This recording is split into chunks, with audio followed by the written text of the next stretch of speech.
Hello, everyone. Welcome into the Red Earth Production Studios for another edition of YBMcast. And today, as always, I got Mitch Thomas, and we're talking perspective. Let's go. Always a plus. Always appreciate you coming in, man. I love coming in. I look forward to spending an hour with you almost as much as I can because I think this is fun. So I'm thank you. Yeah, there you go. As always, YBMcast powered by Game 7 Baseball. Fall ball's right around the corner. So as I said last week, I get your fall on. That's weird. I don't know. Maybe it's too much. It was cool the first time. No, it's lost its luster. It's gone. We need leaves now to be falling to get it. No pun intended. Game7baseball.com. Get your team registered for some fall balls. See the tournaments. I believe they got some coming up. I've seen on the website. Finishing up some summer stuff. Got a few things left. Got some high school stuff left going on. So check out Game7baseball.com.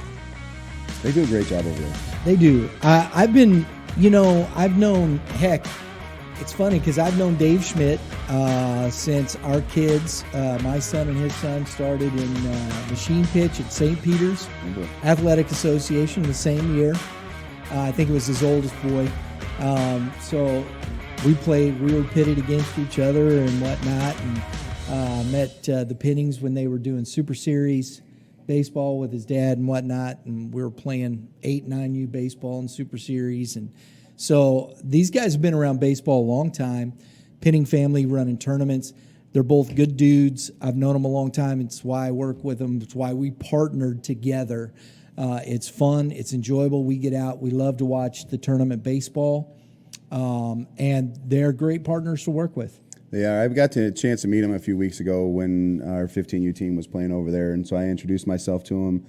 I just like what they try to do. Yeah. They try to make everything as fair and even as possible. When I say fair, I don't mean it like participation trophy fair. But at the end of the day, the competitive levels, when you have to run an open tournament, you separate your brackets, and I think it gives hope. To these kids to keep fighting, knowing that they don't have to face a team that just beat them by 15 runs in the first round of bracket. And, that's why we've talked about this on the show. We've talked about, major, AAA, AA, single A. There's a lot of pressure on these tournament directors to create this playing field that gives it a good tournament competitive feel. It's not easy. My hats are off to them now. I used to always get upset because, they would make us wait hours for rain delays. And I'd just cancel the tournament. It's not going to happen. And, we'd always blame them because it was always about dollar bills and stuff like that. But they genuinely do care about trying to make sure these dudes play baseball. Yes, they do. And the thing about it is they're working it. They don't make those decisions in that respect. They're subject to the associations, the parks, and there are some really good dudes and good folks in these associations that have the kids in mind, want to get the fields and work their tails off to get these fields in condition after rain to play. I wish we could get some more turf. Oh yeah, that'd be nice. We need a lot more investors. We know there are people out there wasting money. Anybody got any money? Give me a call. We'll.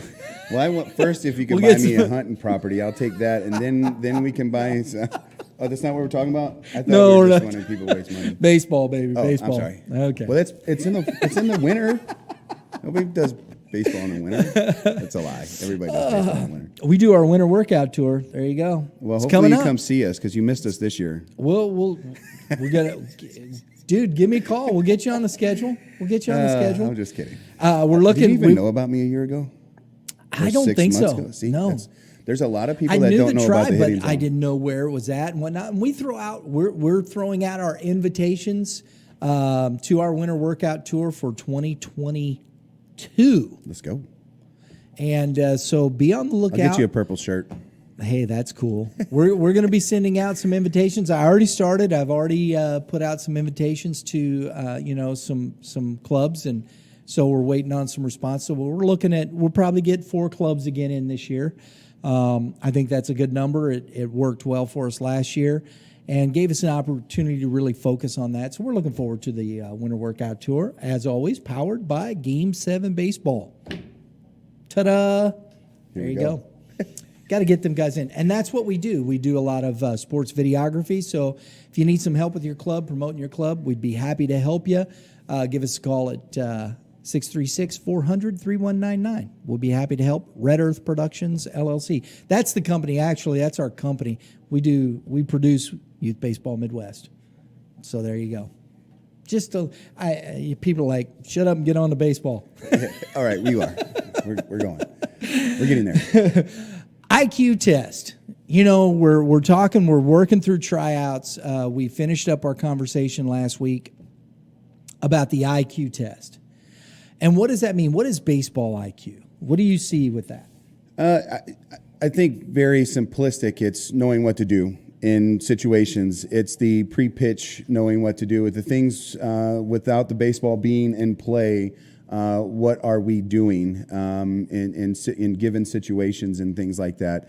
That's the simplistic form, I think, or the explanation of what baseball IQ was. Obviously, it's much more detailed and deeper than that, but it's knowing. For me, it's knowing what to do when the baseball's hit or dropped or it gets away, or what happens if play one is not executed, or if you miss a ball and.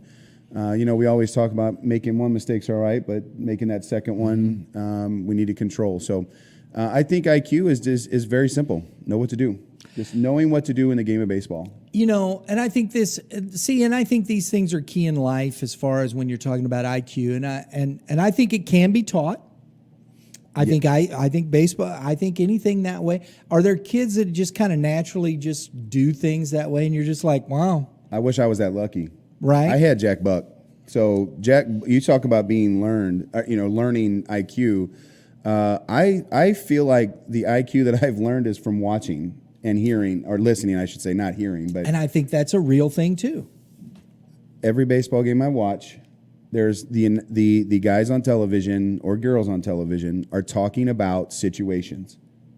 Yeah. How to correct them next time, what they should have done this time, and through experiences or whatever. Because there's a lot of personalities, a lot of former baseball players are now on MLB.com and ESPN and things like that. And I think we should be watching these things if they're going to help us get better. And that's I continue to learn from watching others. Yeah. I can't say that I was gifted the ability to just have it. To your point, if you're listening to Cardinal broadcast and you get Jimmy Baseball.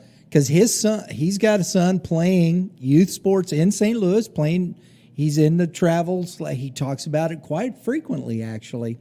And he talks about the IQ of the game. He's talking about situations. When he's calling the game, it's almost like he's trying to coach his son there. Right? I think he has a few times on television. Yes, exactly. And I think, and it's been a bit about the mental side, being fragile too. And I think it's interesting because Brad Thompson will do the same thing, but I love listening to Brad Thompson just because he's fun. I almost wore my Dunctionary T-shirt in here with Chris Duncan, just because of what the personality was and how they talked about baseball. It was honest and it was from the heart. It wasn't just to keep ratings up. The things that they talk about push the envelope for our guys. You don't see Mike Schilt never throws a guy under the bus. He sticks up for his team. It's kept in house.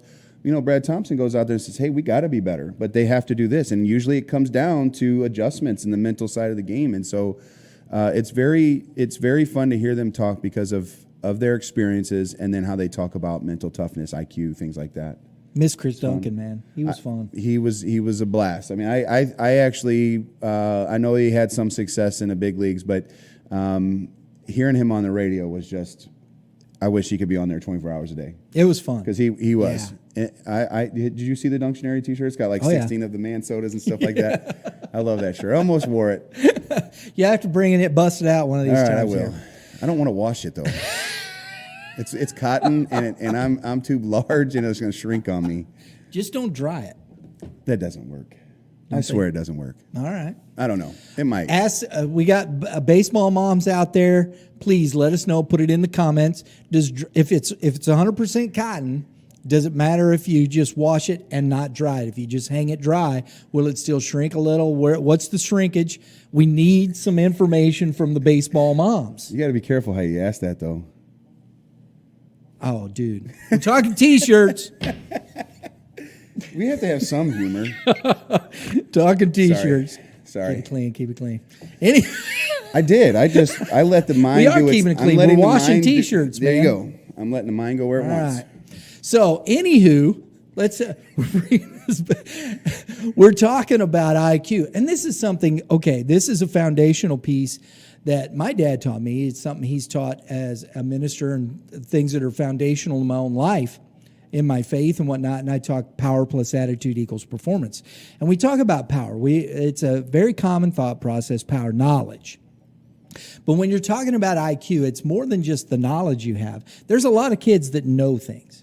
They know they have to, they know they have to be prepared. They know what they're supposed to do with this. But when it comes to application, how do you separate that? And I think this is the next step in that growth of a player, that kids can apply it at a different level than another player. Agreed? Yeah, we're going through this with our current 15, one of our 15U teams. We'll have situations where early on in the season we kind of let them do their own thing, manage the game the way they manage, and then we'll ask them questions in the dugout, things like that.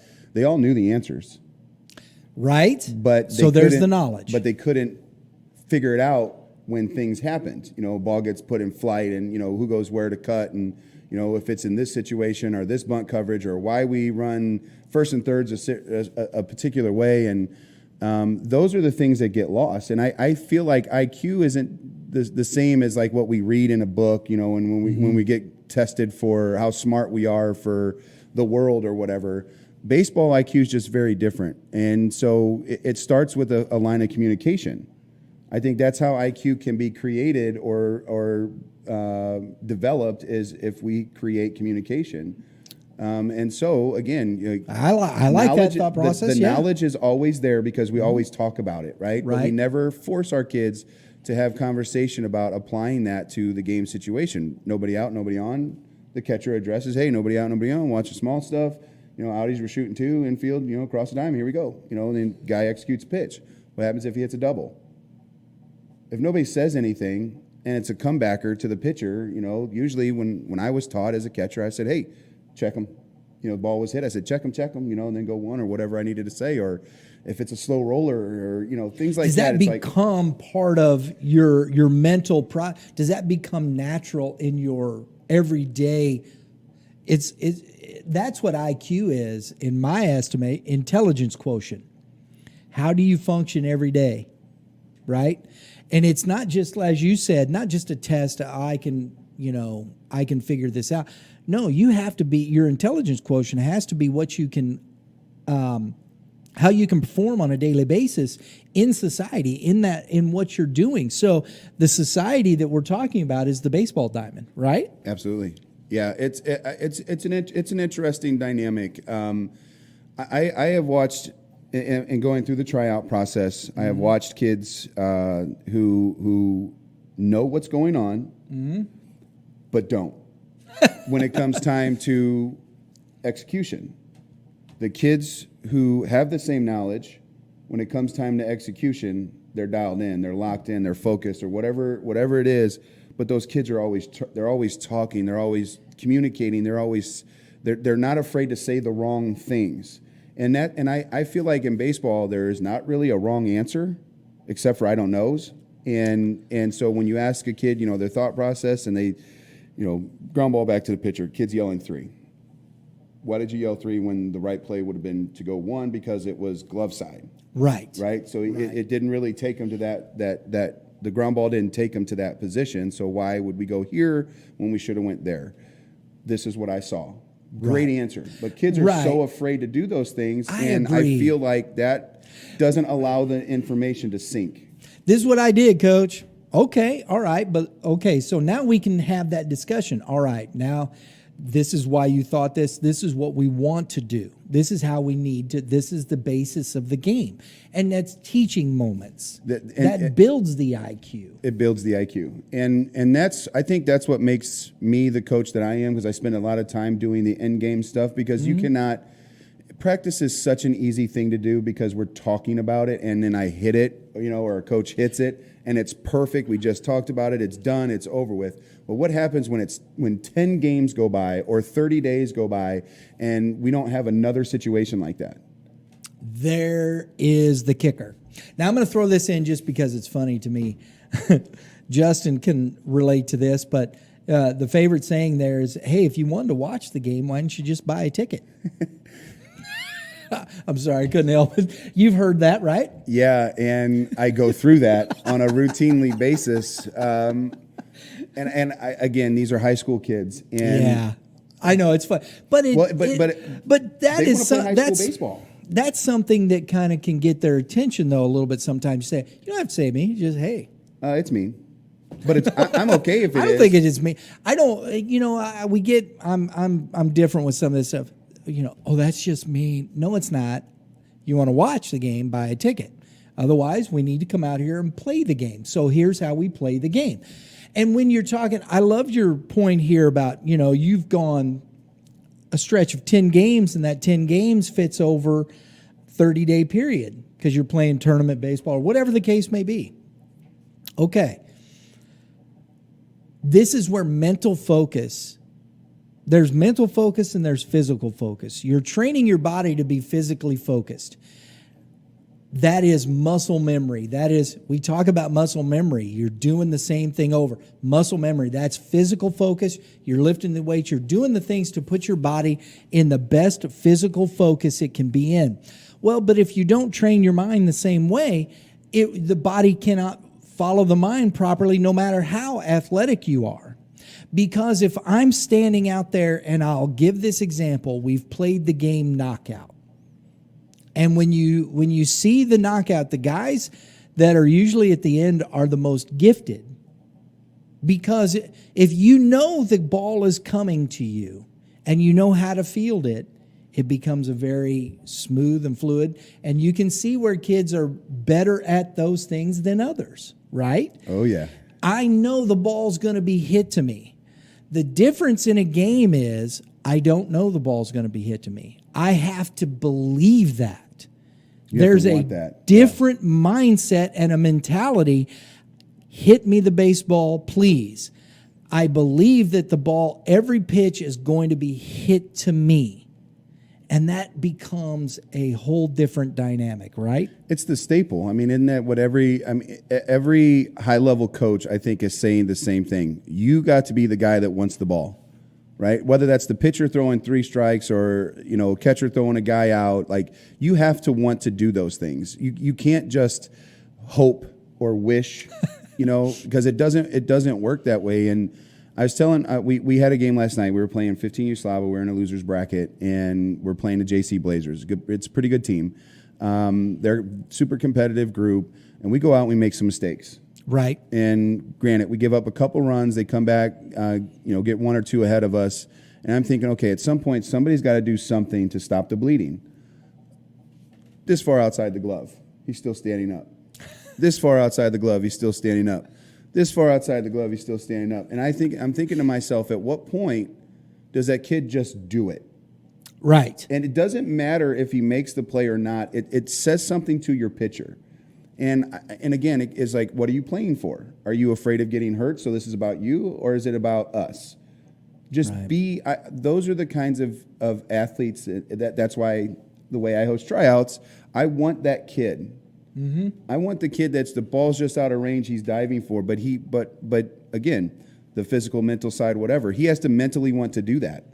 He has to go out and dive off of a diving board into a pool and be okay, and try to dive off the edge of the pool to catch a baseball or a ball, a tennis ball that they're throwing in there, and belly flops. He's got to put himself in position to get hurt. Very rarely do they get hurt, but right. At the end of the day, like, that to me is the desires, the willingness, and I think IQ builds off that. If you know that your team is struggling and it goes in your mind, I want the baseball hit to me. I want to be the guy to make that play. I want to be the guy that makes that something special happen. And I think this is the difficulty when you're talking about tryouts. And as we've been talking and discussing these things, as you've been going through that, you have these measurables, right? You see this measurable, you see this number, but what does it tell me about the athlete? And where can I find that information? And that's why sometimes these teams at the 9, 10, 11, 12, you might see a kid that measures very well but doesn't react well, doesn't have that, isn't able to focus. Hey, listen, I don't care, you put 9 14-year-olds on the field on a day that they don't want to be there, man, and you might have some miserable focus. I think 14's okay. I think 15 use the struggle. I don't know if it's because they're learning how to drive or they're starting to become independent or girls or whatever. Right. I don't think 14U is as bad as 15U. In softball, 14U is a struggle, and 16U is not so much. But I getting to deal with 14-year-olds now, and then dealing with now 15-year-olds. It'll be interesting, right? I'm like, man, these 15-year-olds can be. And this is why I think it's such that training process and teaching these kids at 8, 9, 10, 11, 12 what baseball IQ is about. We're so trained to measurables, exit velocity, this, that, oh man. And we don't talk to the kids about these types of things. Hey, how did you focus? What do you expect? We hope that we have somebody out there that just makes every play. Instead of focusing on the IQ part of it, the mental focus, their physical bodies are not anywhere near a peak, especially in males. Males, it's always later. Right. High school development, you might not get a kid that, isn't really physically developing until his junior, senior year.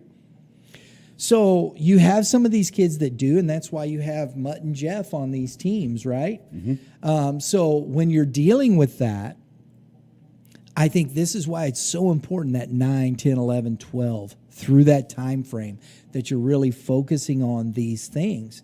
And how do we develop that? What's that next step? What do we do as clubs? We're dealing so much with measurables. Can we deal with the mental IQ part of it as well? I think that age group is a struggle in general with what we do. I have some 10-year-olds that I give lessons to, and I think that they just flat understand, and they understand what they're going through. So they don't go and change it week to week, and they're physically just talented right now, or have they grown up a little bit more, or developed a little bit more body-wise. Mm-hmm. The mental side of it, I can have conversations with some of these kids, and it's great. It's almost like talking to a 16-year-old kid. I mean, obviously it's not, but at the end of the day, there's some big differences. It's how we handle everybody else, which is more of the population than these 10% of kids that really get it, right? Yeah. How do we talk to them? And one of the things that we're trying to do differently is we talk. Every club has developing something, right? We're either hitting programs, velocity programs, pitching, whatever, you name it, we have it. All focused toward measurables, physical measurables. Yep. There's very few that I'm seeing getting involved into the mental side. I see it more in softball because I think the game is more mentally challenged for the female athlete than it is the male athlete. But we need programs helping the young ones out. It doesn't always have to be when to breathe when you're on the mound, or some of these dealing with adversity type things necessarily, because I don't know that a 10-year-old kid understands that 100%. But can we give them situations where we can start building the IQ with giving them diagrams of a baseball field and giving them a situation and having a little fun, tell me what you would do in this situation, and then you tell them what you would do in your situation, and you could tell them about, look, everything gets done, but we have 10 different ways of doing things. That's why we have to do this. And it's a very simple project. Maybe it's a color by numbers. I have no idea. I'm 41 and I still like pop-ups. So I learned best from that. And so, for me, it's about what can help these young boys out, especially if we're just focusing on just winning. If there's not a development factor there, or there's these intangibles that we're missing on, I don't want them to get passed by at 12 years old. Right. If they're a super talented 10-year-old, what happens when they get 14 and they've stopped developing? And it isn't fun for them anymore. I don't want to go through that. I don't want to see it, because there is some really good young athletes that probably deserve to be pushed a little bit differently. But again, where's their mental makeup? Yeah. Because they're such influenced by the coach, the parent, the big leaguers. If they see the antics on television, they see the antics in the dugout, they see the antics in the stands, it's all they're going to mimic. And we have to be better than that. Yeah. And we have to squash that stuff, because it doesn't cut at the high school level. You surely ain't going to get it at the college level. But again, if you want to be 150 and be number one on the billboards, then that's number one on the billboards. That's good perspective. That's good perspective. Hey, folks, another one down the road. We hope you enjoyed that. Again, comments, right? We'd love to hear from your perspective on these things, what you have to say about what we're discussing here. We'd love to get into that conversation. Can I add it to a little bit? I would love to just, when our folks making comments on these, is give us some of the things that you guys do to help with your IQ. If you guys are one of those coaches or I think that's parents great. that build IQ, because we do everything from reading to exercises to breathing routines to visual things, like all of these different things to help us cognitively as athletes. And that's some of the things that we're building at the Hitting Zone right now is to prepare us mentally for this game. And so I would love to see those comments on what they did as an athlete, if you're an adult, or what you help your kids with. And that could even be on the drive home. Even the conversations on the drive home, because I think if we tear our kids down. How does that help? And, how can we help the parents with those drive? Yeah, because it could be as simple as, hey, I think that's great. Hey, what did you feel about today? What about this situation? Would you have done something differently? And maybe that can help start building some of that IQ. And maybe we give the parents something like that helps them too. Help the parents, because they may not be, what am I supposed to say? I'm just trying to. And we can give them some pointers and help to say, hey, you know what? Yeah, it sucks, but what can we do to be better? Yeah, we have some fragile athletes, and we definitely have to have gloves on some of these kids, which is fine. It challenges us as coaches, but again, how can we relate to help them get over whatever they're afraid of? Absolutely. And I would love to hear what parents are doing or coaches are doing to help our community, because at the end of the day, I care about these young kids. That's good stuff, buddy. Good stuff. Guys, thanks for joining us. Remember, hit that subscribe button if you like what's going on here. Hit that dinger, because that's what we do around here. We hit dingers and doubles. Guys love double Ds. There you go. Doubles and dingers. Doubles and dingers. So we appreciate you joining with us. Everybody, have a great day in the Lord, and all you pitchers, keep throwing strikes. You hitters, hit them where they ain't. And we'll see you next time.